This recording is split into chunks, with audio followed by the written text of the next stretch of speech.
it is up to you to be fiscally responsible for yourself. We cannot wait for the government to pull us out of our situation.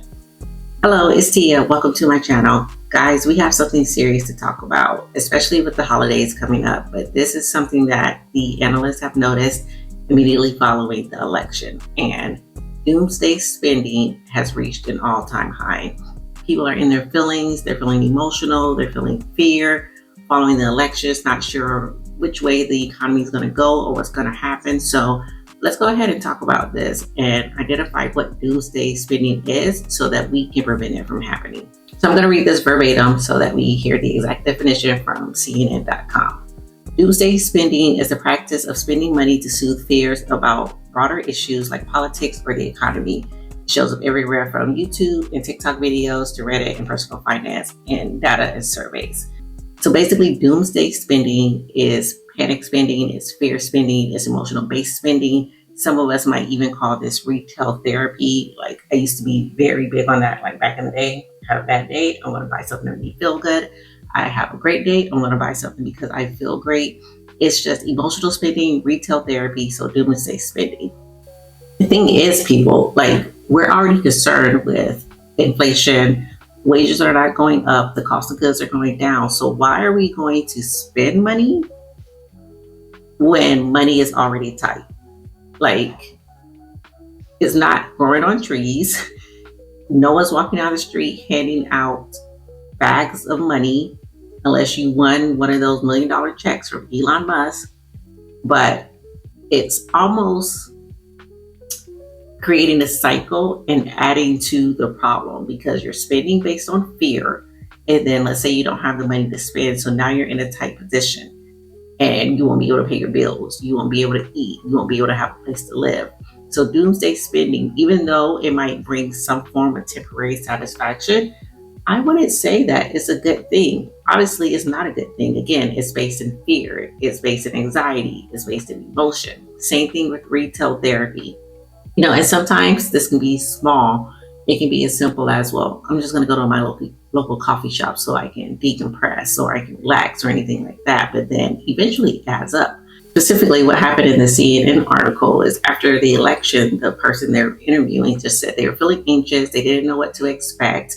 So they went shopping. It brought on some relief. It made them feel good. And it gave them a sense of control. That's the key thing, sense of control. All right, guys, if you're here, please don't forget to like and subscribe to my channel. It really helps, and I really appreciate it. Aside from giving that sense of control, something else that like some millennials and some Gen Zers are saying when it comes to this doomsday spending, or as I call it, retail spending, is why save when we're so uncertain what the future is actually going to look like? So basically, YOLO, like I have the money now, I'm going to spend it now because whatever it is I want, whether it's on TikTok shop or Amazon, wherever, I might as well go ahead and get it. Because again, I don't know if I'm going to have the money in the future to actually get it. So why not get it now?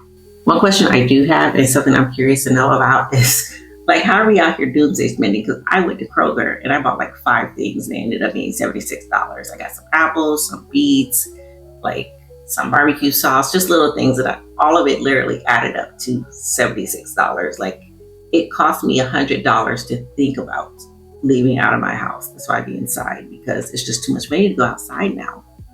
But again, it's the willingness to forego what I might need in the future because I don't know what the future is going to look like.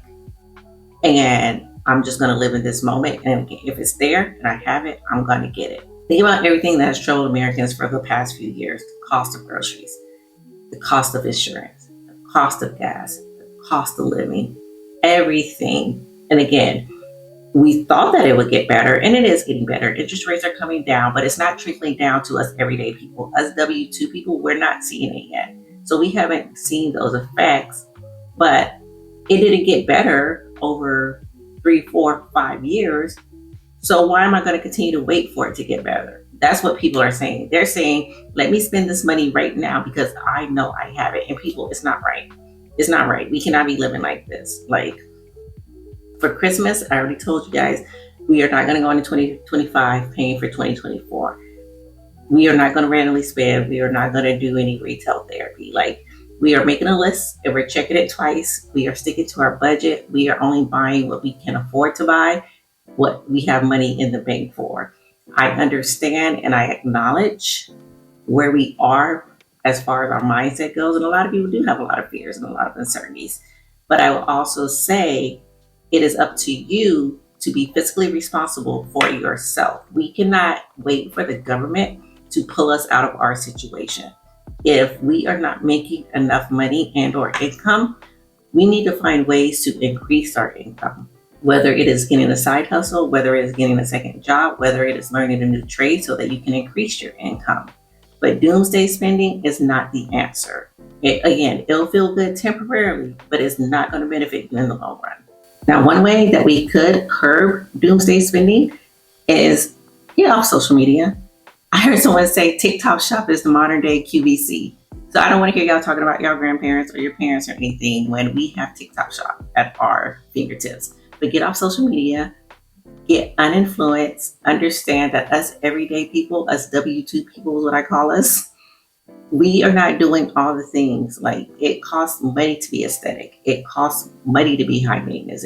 Actually, it does not cost a lot of money to be high maintenance, but it costs money for all of these things. And if your pockets or your bank account is saying one thing and you're trying to do something else for that satisfaction, that feeling of control, get off social media for it. Live your regular W-2 life. It is okay. Another way to curb or ease the doomsday spending is people. We have to be self-aware. We have to acknowledge that we are doing it, because again, it might start off small and then it might snowball into something bigger. So having that self-awareness to understand what you're doing and why you're doing it and being able to check it, because one, nothing lasts forever. Two, is it really worth it? Because let me tell you, like, we're out here doomsday spending, putting it on the credit cards, going to the Walmarts and the Amazons. These companies are reporting all-time highs. They have been reporting all-time highs for like the past 2 years, people. So they are getting richer while we continue to stay where we're at the status quo, and they are paying you enough to be within regulation. That's the reality of it. So be self-aware and understand what's going on around you. Get off social media. We're just making these people richer. Okay, let me make this clear. Let me make this very clear. But before I make it clear, hey guys, please don't forget to like this video and subscribe to my channel. I make regular content on weekly resets, financial Wednesdays, and lifestyle Fridays. I really appreciate it. It offers a lot of support to what I'm trying to put out for you guys. Now let me make this clear and let me explain what I'm trying to say. What I am not telling you to spend. If you have the money, then by all means, go out and spend. Go run the bag. Do it. If it's not going to even put a dent in your pocket, then do it. I think I'm positive it was JC that says if you can't buy it twice, don't buy it once.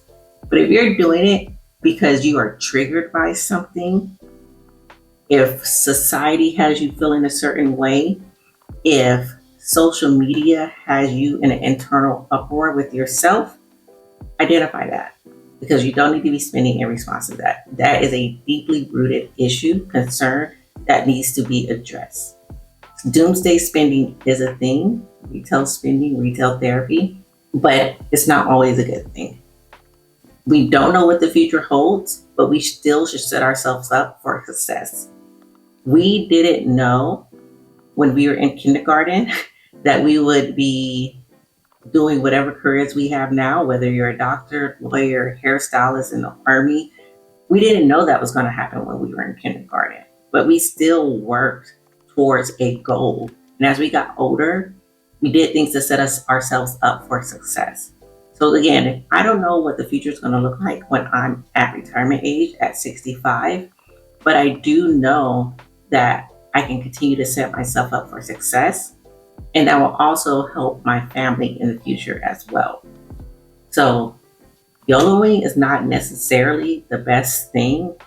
And is it a true sense of control when you're spending money you don't have and you're not dealing with the rooted issue of whatever's going on internally?